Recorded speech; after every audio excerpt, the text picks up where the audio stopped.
آپ لوگوں نے جو بات کی ہوپ دلایا گناہ کے حوالے سے، میں ایک اور سائڈ پہ ہوپ دلانا چاہتا ہوں ان لوگوں کو who are very troubled, worried, can't get married. بہت سے لوگ کہتے ہیں جی ہماری شادیاں نہیں ہو رہی، financial crisis, issues with fertility, health issues وغیرہ وغیرہ۔ ابو ذر غفاری رضی اللہ عنہ کہتے ہیں کہ نبی صلی اللہ علیہ وسلم نے فرمایا Indeed, I know a verse to which if the people held on, it would be sufficient for them. صحیح حدیث ہے۔ کون سی ورس؟ وَمَن يَتَّقِ اللَّهَ يَجْعَل لَّهُ مَخْرَجًا وَيَرْزُقْهُ مِنْ حَيْثُ لَا يَحْتَسِبُ وَمَن يَتَوَكَّلْ عَلَى اللَّهِ فَهُوَ حَسْبُهُ۔ اور ابن عباس رضی اللہ عنہ کہتے ہیں کہ رسول اللہ صلی اللہ علیہ وسلم نے کہا after reciting the above verse, if the people were to apply this verse in their daily lives, they would be free from all the doubt and distress of the world, the distress of death and the distress of the doomsday۔ اور پھر ایک اور حدیث ہے O my servants, were the first of you and the last of you, the human of you and the jinn of you, to rise up in one place and make a request of me, and were I to give everyone what he requested, that would not decrease what I have any more than a needle decreases the sea if put into it۔ This is Allah subhanahu wa ta'ala۔ غالباً یہ حدیث قدسی ہے، حدیث قدسی ہے کہ مانگو، کھل کے مانگو۔ کتنا انڈر ایسٹیمیٹ تم اللہ کو کر رہے ہو، اتنا چھوٹا مانگ رہے ہو، کھل کے مانگو۔ اللہ تعالیٰ لارڈ آف دا امپاسبل ہے۔ میں یہاں پر ایک واقعہ سنانا چاہتا ہوں دل کو نرم کرنے کے حوالے سے، اسی آیت سے ریلیٹڈ مجھے یاد آیا۔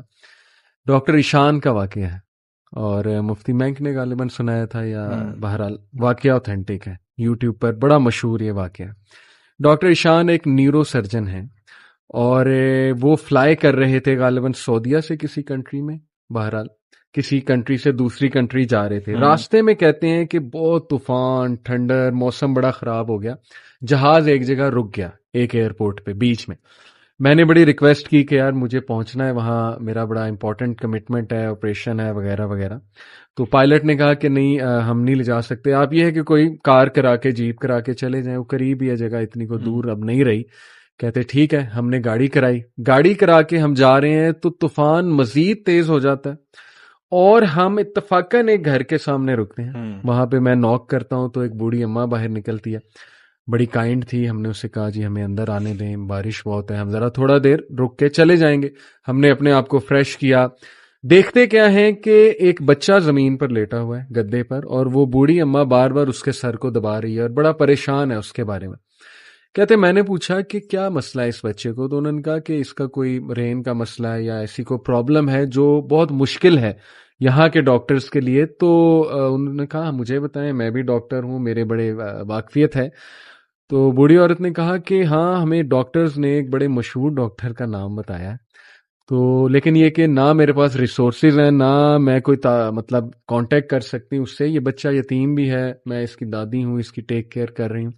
اس نے کہا مجھے بتائیں، میں اس ڈاکٹر کا پتہ کروں گا، you have been so kind to me. She said کہ ڈاکٹر ایشان۔ اللہ اکبر۔ وہ کہتے ہیں کہ اسی وقت مجھے رونا آ گیا، اور انہوں نے کہا کہ آپ کیا مطلب کر رہی تھی، آپ اللہ سے دعائیں کر رہی تھی، کیا تھا ایسا کہ اللہ مجھے یہاں پر لے آیا؟ ہی سیڈ کہ پتہ نہیں، میں تو بس استغفار بہت کرتی تھی، استغفر اللہ استغفر اللہ، اور میں اللہ سے کہتی تھی کہ اللہ ہم تو نہیں جا سکتے، بس کسی طرح تو ذریعہ بنا دے، یہ بچہ تیرے سامنے ہے۔ تو حدیث ہے نا کہ جو استغفار بہت کرتا ہے اللہ اس کے لیے ایسے ایسے راستے بناتا ہے کہ وہ بندہ سوچ میں نہیں سکتا۔ تو اللہ کی فوج کو انڈر ایسٹیمیٹ نہ کریں۔ اللہ کی فوج میں پھر کیا کیا چیزیں ہیں یہ آپ سوچ بھی نہیں سکتے، اللہ نے کس طرح انہیں وہاں لانا ہے، کیسے لانا ہے، کیسے آپ کی مدد کرنی ہے۔ وہی وَمَن يَتَّقِ اللَّهَ يَجْعَل لَّهُ مَخْرَجًا۔ تو میری گزارش ہے لوگوں سے وہ مایوس نہ ہوں، اللہ سے مانگتے رہیں، اللہ کو پہچانیں، اور اللہ کو پہچانیں، اور یہ بات یاد رکھیں کہ دنیا کی زندگی الٹیمیٹلی اصل زندگی تو ہے نہیں۔ یہاں جو مل جائے اس پہ الحمدللہ گریٹفل، جو نہ ملے وہ اللہ سے ہی مدد مانگیں کہ اللہ مجھے تقویت دے، اے اللہ مجھے پرسپیکٹیو دے، اے اللہ مجھے وزڈم دے، سکت دے، اور امید جاری رکھیں، نا امید کبھی نہ ہو۔ یقین کریں ایسی ایسی سٹوریز ہیں میرے پاس، ابھی ٹائم اجازت نہیں دیتا، جب میں نے تھوڑی سی ریسرچ کی، جو کپلز مایوس تھے اولاد کے حوالے سے، کس طرح اللہ نے انہیں اولاد دی ہے، وہ ایسی سٹوریز ہیں کہ آپ کے رونگٹے کھڑے ہو جائیں گے کہ امپاسبل سچویشن تھی، کس طرح انتظام اللہ نے کیا، کیسے وہ معاملہ پیش آیا، بس وہ اللہ کے کرنے ہیں۔ تو مایوسی جو ہے میں سمجھتا ہوں وہ مومن کو بالکل زیب نہیں دیتی ہے. اللہ تعالیٰ پہ ٹرسٹ کریں اور اللہ تعالیٰ سے تقویت مانگتے رہیں اور اب محبت مانگتے رہیں.